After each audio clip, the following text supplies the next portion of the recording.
plans, and also just focusing on nutrigenomics, and so basically a genomic wellness consultant, so helping you to optimize your genes to make sure that they're working for you, not against you.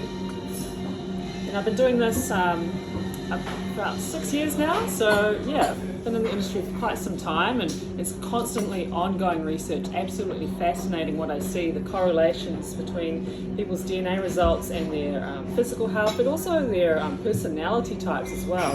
And so today I'm quite excited to be talking to you about some of my favorite genes that are involved in our stress responses. So we all know that we're pretty unique in how we respond to stress and how we deal with pressure in our lives, and it's not just like something that you're nurtured into, it's a lot of it is in our DNA, so we'll be going into that. But first off, I'd just like to share a little bit about my background. Oh, this is awkward from this angle. I'll get there. How do I? I'll be your thank you. scroll. Yeah, so KFC, McDonald's and Burger King, these are pretty much the foods I used to eat a lot of growing up in the 90s, which they were considered harmless treats for children back then. And unfortunately, by the time I was about 9 years old, I was obese. Like, I was about 85 kilos. I was pretty much bullied all the time for being that fat girl. And so I just got so tired of being the fat girl that I decided to take my health into my own hands. I started studying nutrition during playtime, and yeah. And so around age 11, I lost about 20 kilos. I lost 20 kilos in less than a year, and I grew about 10 centimeters taller as well. So I pretty much transformed myself from being really chubby and round to just being like a normal healthy girl. And for me, that just was the start of my passion for nutrition, and just how important it is to eat the right food so that you are not only like being healthy, but you feel confident and you have self-esteem. Because when I was like this, I just had very low self-esteem and being bullied and all that. And after that, I was like one of the fastest girls in the school, really fit, really confident, like, yeah, I can do anything I set my mind to. And so I really love helping other people to feel the same way about themselves. So obviously, because of my passion for nutrition, I then went to Otago University, where I studied biochemistry as well as nutrition. So biochemistry for me is like I really enjoy understanding our cellular metabolism and just how everything works at a very cellular level. And the nutrition is just another area which I've always loved. I was thinking of becoming a dietitian, but I kind of changed my mind, mostly because I'm a lot more passionate about helping to prevent disease, and I know dietitians mainly work in hospitals already with sick people, so I'm all about empowering people to take ownership of their health outcomes. Unfortunately though, when I was at university, my mother was diagnosed with breast cancer and spine cancer, and so I was always very close with my mum. I'm half Japanese, so my mum's Japanese and my dad is a Kiwi. But so my mum's always been very encouraging. She always encouraged me to like follow my dreams and pursue what mattered to me. And so she was like, Elaine, you should run your own health business one day, and all these sorts of things she'd say to me. She really had a brave fight with cancer, and she unfortunately did pass away about 8 years ago. And for me, like one of the last times we ever chatted, it was really heartbreaking. She was barely speaking and not really able to say a lot, but I just remember telling her how much I loved her, and I just made a promise to her. I made a promise that I would never give up my dream of helping people to improve their health naturally, because I just saw how she was treated, unfortunately, in the medical system, and it wasn't exactly the best, and I recognise that it's so important for us to focus on what we can do to empower our body to heal itself and prevent things like cancer and major diseases, because it is within our power to some extent. And so my mum always encouraged me, and so I made that promise to her, and the last thing that she ever said to me was, good girl.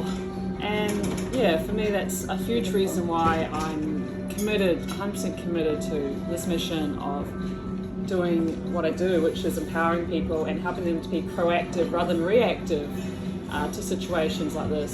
So, you want to catch things before they become a problem, and this is what the DNA test is excellent for, because it really helps you to understand what you're susceptible to, so you can be proactive.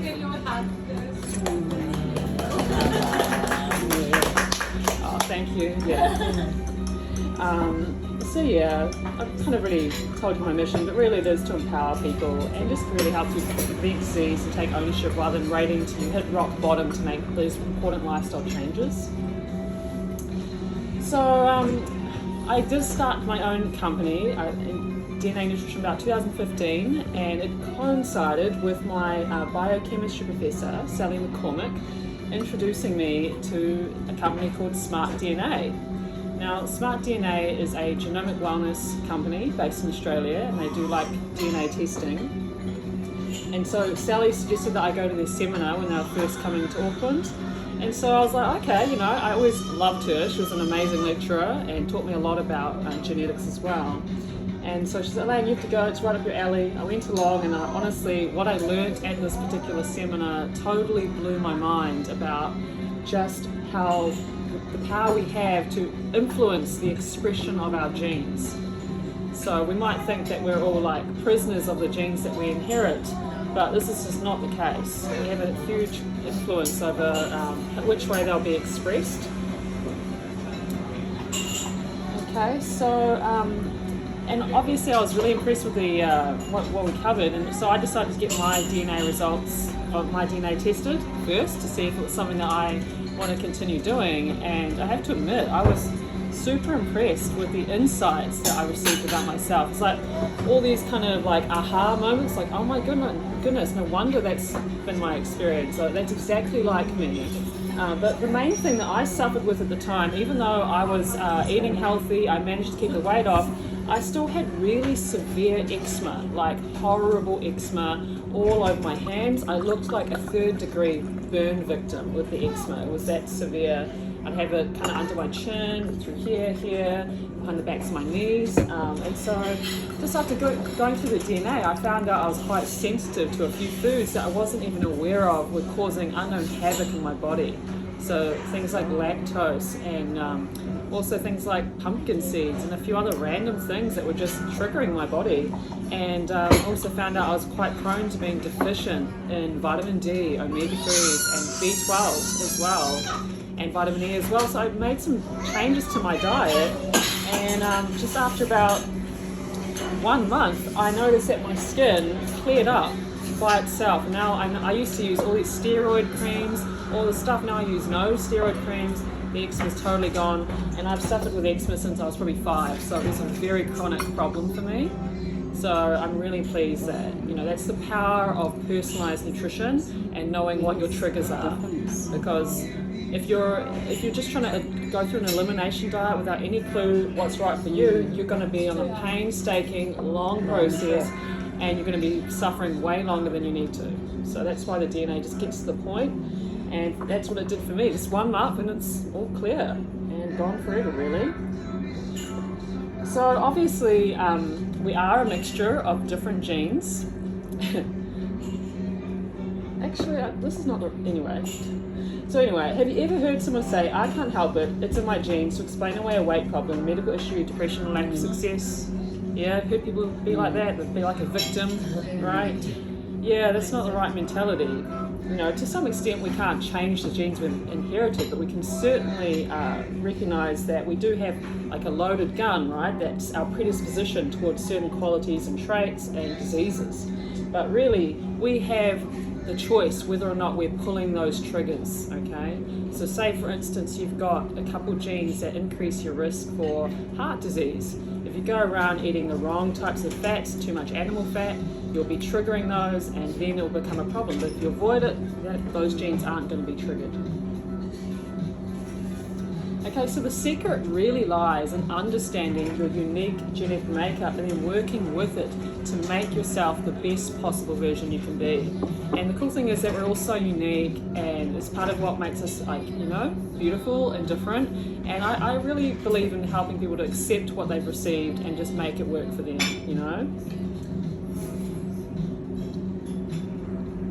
So really it's about how can we minimize the damage or the risk caused by our less desirable genes and then optimize the benefits of our good genes, because we're always a combination of the two. So I kind of wanted to go through what genes are. So sorry, I don't know what happened to my slide on genes. It just seemed to have vanished. But so how many of you understand exactly what a gene is? Yeah? A little bit? Okay. So I'll explain that to you, because otherwise what I'm talking about probably doesn't make a lot of sense. So genes are made up of our DNA, and DNA is like the blueprint for every single protein, every single cell of your body, and it makes you who you are, all right, on a physical level. So genes code for proteins, they code for the structures and the enzymes, all these things in our body that help us to walk, help us to function, help us to live and breathe, right? So genes pretty much are the codes for life. And the thing is with what we do with the DNA testing is that we look at key genes that have been clinically proven and researched to have an effect on important proteins or enzymes in your body that are important for like metabolic processes. So it's not airy-fairy, it's not wishy-washy, it's very specific.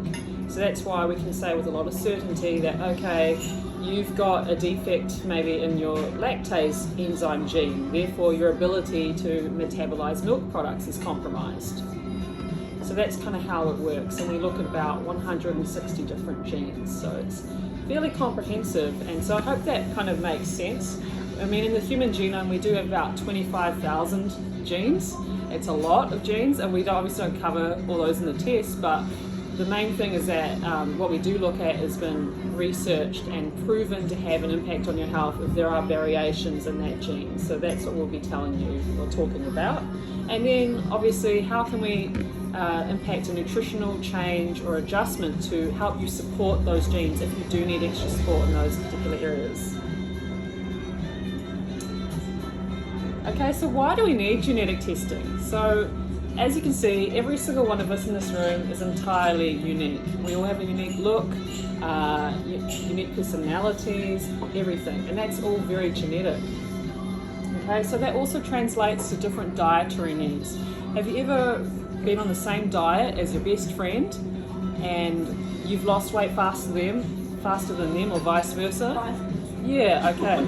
Yeah, so we all know that everybody, maybe you go on the vegan diet, your friend does, and she gets great results, and you're just feeling really tired and lethargic, and it's just not working for you.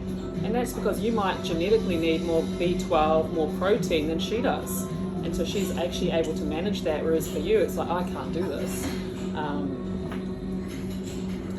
So really, when your body has all the access to all the nutrients it genetically requires, you age slower, have higher quality of life, feel less stressed, suffer less with unhealthy conditions, and you generally perform at your best. So that's why personalised nutrition is really the next level of health and wellness.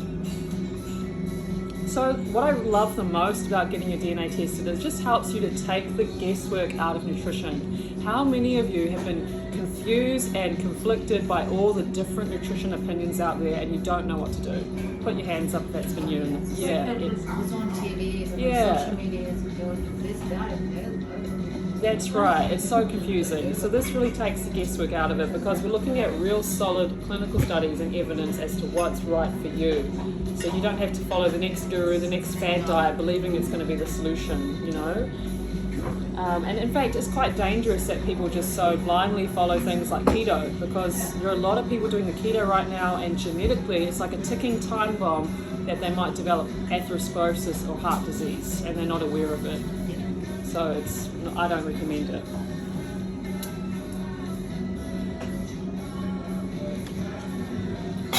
So that being said, with all of this, I'm now going to go into some of the key genes that are related to our stress responses. So how many of you have experienced stress throughout your life?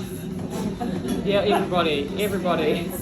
And we all respond really differently to stress, right? Like there are some people who are just really cool, calm, collected under pressure, and other people who just get totally flustered. And a lot of it is up to these key genes that I'll be talking to you about right now. So one of them is the MTHFR gene. Also known as the mother freaker gene. When I studied at uni, we used to call it the mother freaker gene. So this one is involved in your methylation pathway. Now, methylation is a key biochemical process that is responsible for switching your genes on and off. So it's responsible for our gene expression. Okay? So imagine, like, in your body you have an orchestra going on, and all the genes are like instruments in the orchestra. Okay? And the MTHFR gene is like the conductor of the orchestra, telling which genes when to play and which genes when to stop in order to create a beautiful harmonious symphony. Right, well, if your MTHFR is impaired or not working properly, the conductor is not going to be sending out the right signals at the right time. So some of the time what might be happening is some genes are left switched on and others are supposed to be turned off when they're not being turned off properly. So then you get all this misfiring, and that can lead to a lot of dysfunction for your health. So the other thing to realise is that this MTHFR gene defect is actually very prevalent. So about 40% of the population have one or two of the risk factors for impaired MTHFR function. Okay, so, and this can result in 35 to 70% reduced function of the MTHFR gene. So this means their conductor is not sending all those signals at the right time. So this impairs their methylation. Now, what does impaired methylation do? It can really make you more prone to having issues with your stress responses, so you're more anxiety prone. It also impairs your detoxification of hormones, chemicals and heavy metals because it impacts your glutathione levels. It also has an impact on your inflammatory response, and as I was mentioning, the genetic expression and the repair of our DNA as well. So it's really important for fertility as well because of that. And also neurotransmitter levels, so serotonin, dopamine, GABA, all these factors that make us feel normal and balanced. If you have this, you're a bit more prone to lower levels of these neurotransmitters, so a bit more prone to depression, that sort of a thing. It can also affect energy production and immune response as well. So as you can see, very important to know if you do have this MTHFR gene defect, because it can make a lot of difference for your health, knowing what to do for that.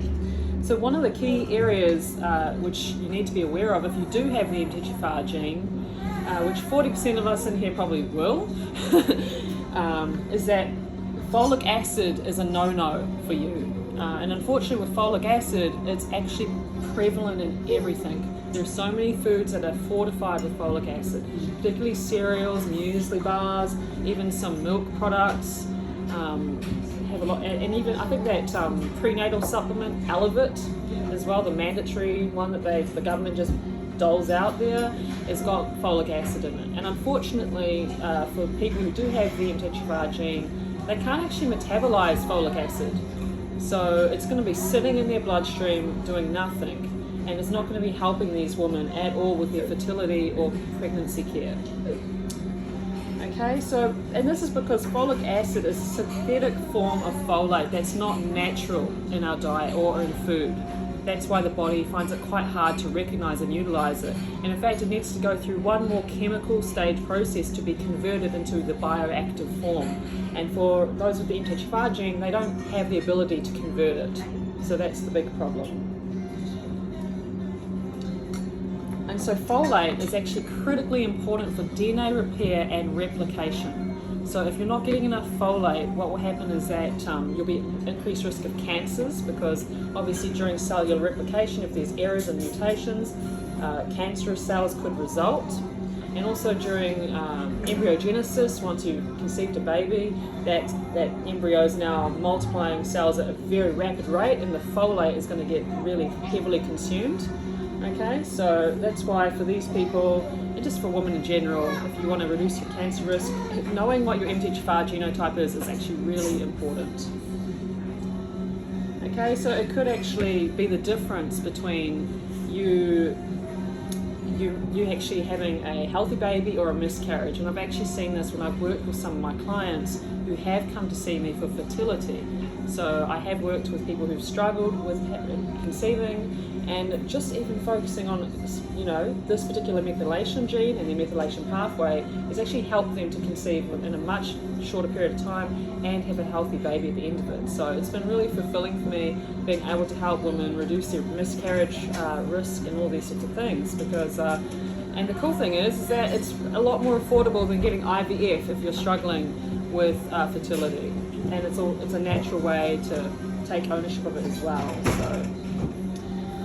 So next up is another gene that is also related to the methylation pathway, and it's what I call the worrier or the warrior gene. All right, so do you relate to being a worrywart?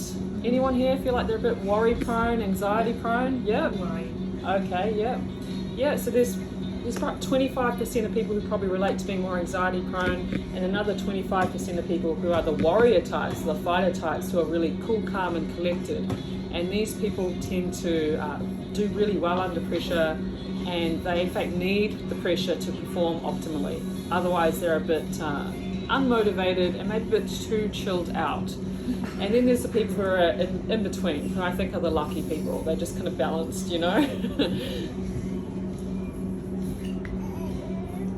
So the gene that makes you a warrior or a warrior is called the COMT gene. So I won't go into what the COMT stands for. It's quite hard to pronounce. I can't remember what it is, but basically this COMT gene is responsible for breaking down dopamine in our prefrontal cortex.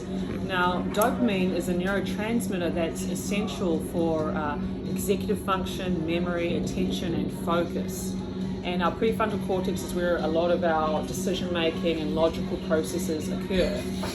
So for people who are warriors, so worry prone, they have slow dopamine clearance. So they've got slightly impaired COMT gene function, okay?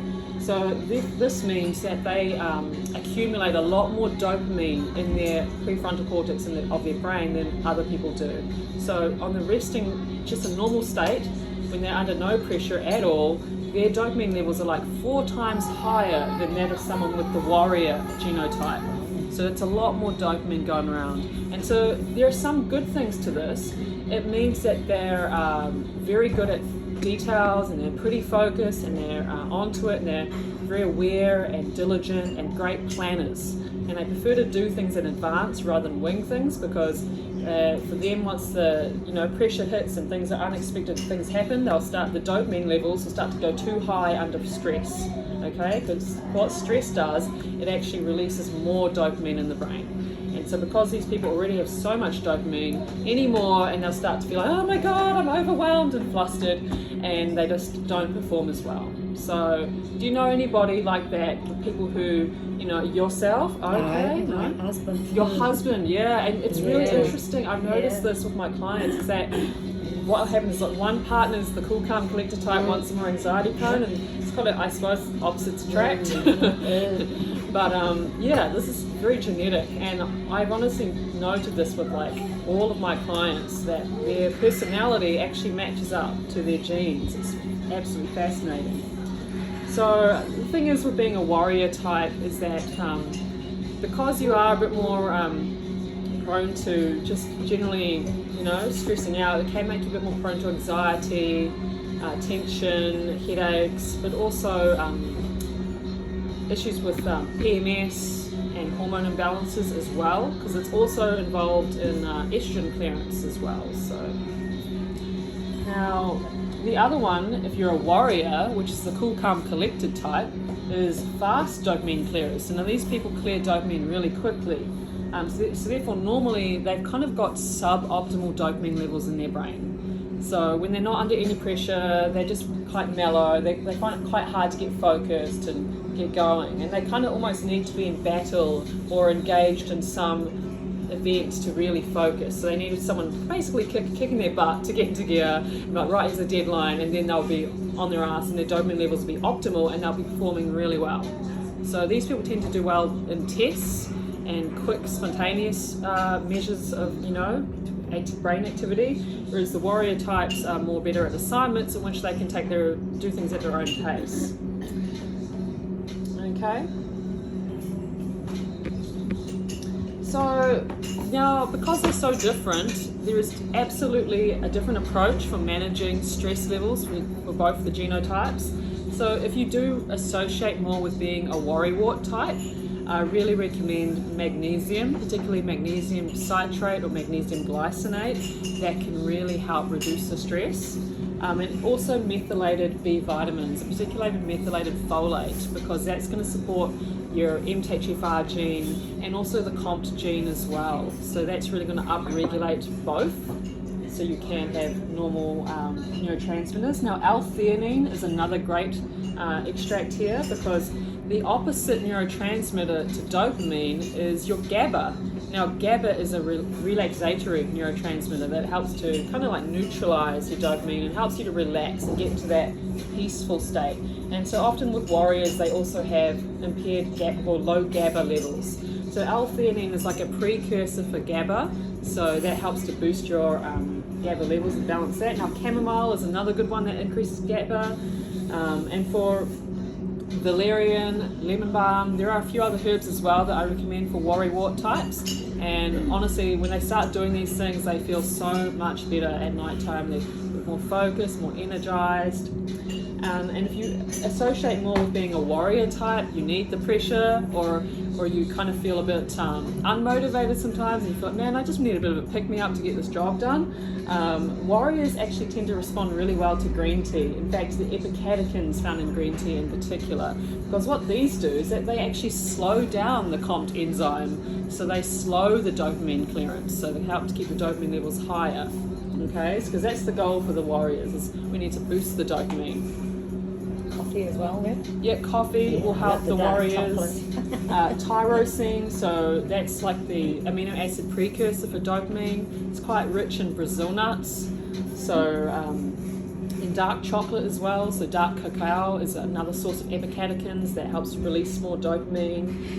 Quercetin, so that's found in elderberries, onions, apples, blueberries. That helps as well.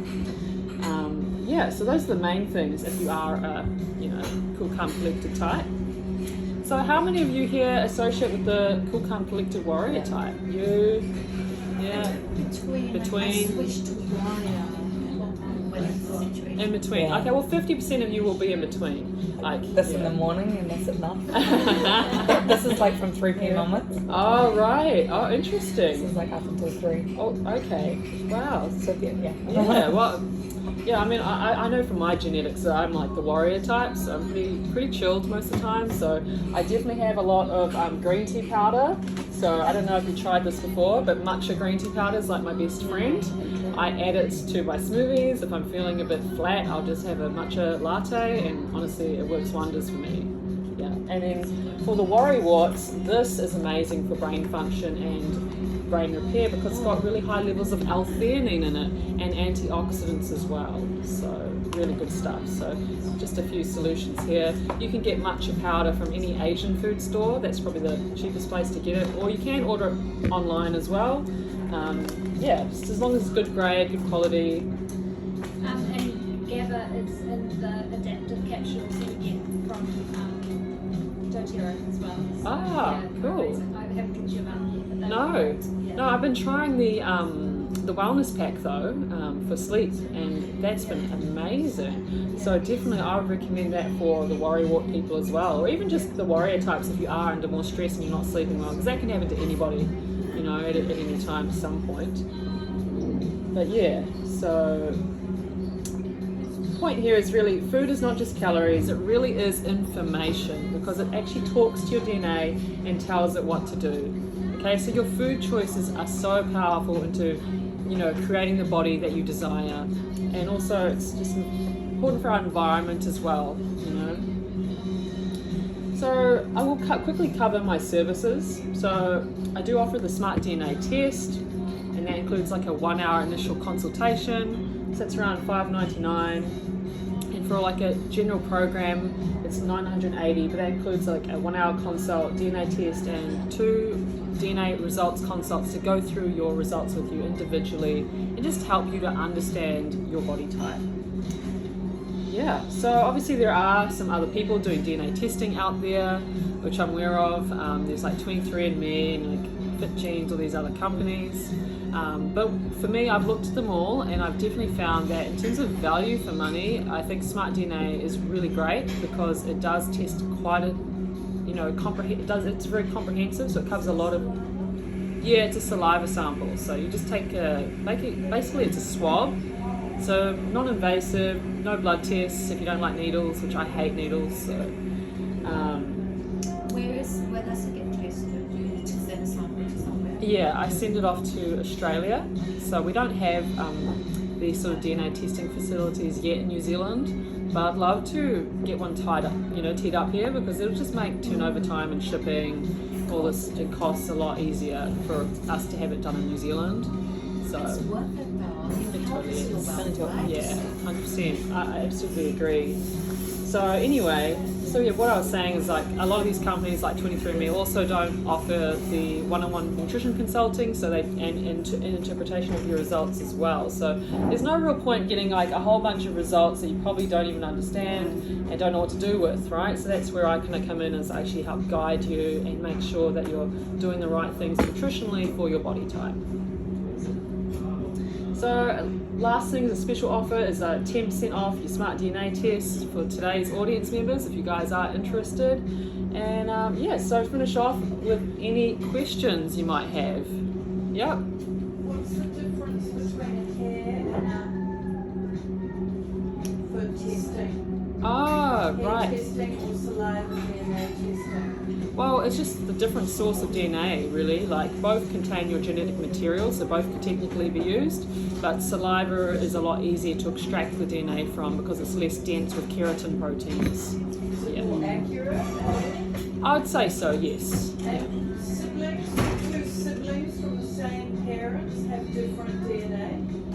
Markedly different. Oh, So yeah. They do. Yeah, everyone's like a lolly scramble. Like everyone is, because when you think about eggs and sperms, just the whole process that goes into creating them, this whole genetic recombination means that whole different sets of genes from each of the mothers and the fathers' sets of chromosomes are going to be mixed up into creating that one sperm and that one egg, right? So then those genes then have to come together to create a whole new embryo, and every time it's going to be a very different combination. That's what I've noticed. Even within your own family, everyone's going to be different. I mean, to some extent, what I can do is I can kind of look at maybe a father's DNA results and a mother's DNA results and then be like, okay, it's quite likely that your child could end up with these particular traits. Like this combination of alleles is likely to be showing up for them, which is fairly easy with some things. So, say if you're what we call homozygous for a certain gene, and you're both homozygous, means you both just got maybe the same alleles or the same gene, you mix them together, the kid's going to be 50-50, 100%. Yeah. It just gets a bit more complicated when you're like mixes of both. Yeah. Is there a minimum age for the DNA test? No, it's you can do it as young as a baby, as long as they can tolerate getting their saliva sample taken.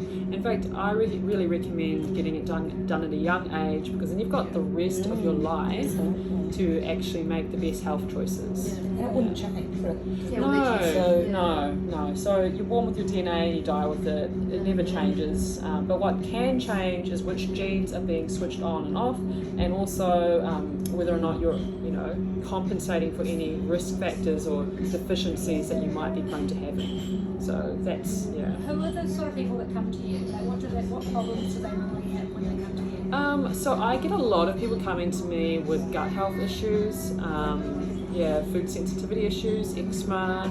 I also get a lot of people with, I would say, fatigue, and people who've struggled with their weight, trying lots of different diets and not getting any results because they're just fed up with all the fads. Yeah. So,